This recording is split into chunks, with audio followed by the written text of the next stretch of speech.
Hola, en este video les voy a mostrar cómo creamos una receta dentro del sistema para el módulo de restaurante.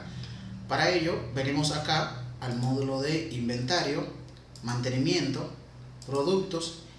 Lo primero que voy a hacer, voy a definir toda la materia prima que yo voy a utilizar en un producto en específico que voy a producir. Por ejemplo, voy a agregar aquí, le doy a agregar, tengo las descripciones por aquí de los productos. Supongamos, voy a preparar un café expreso.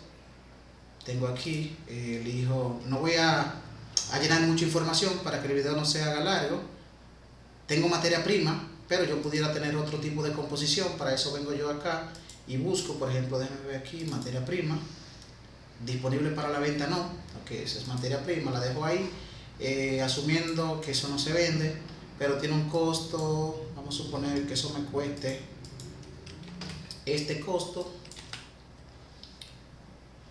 ¿Qué más? Ok. Bueno, lo voy a guardar ahí ya, simplemente porque no quiero hacer muy largo el video. Voy a agregar los demás ítems. Por ejemplo, voy ahora a agarrar agregar.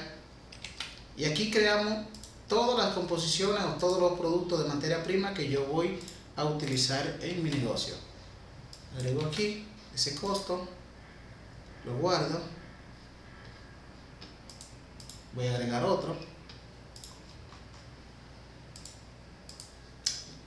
agregar, voy aquí a la otra pantalla, este producto, el costo y a la materia prima, lo guardo,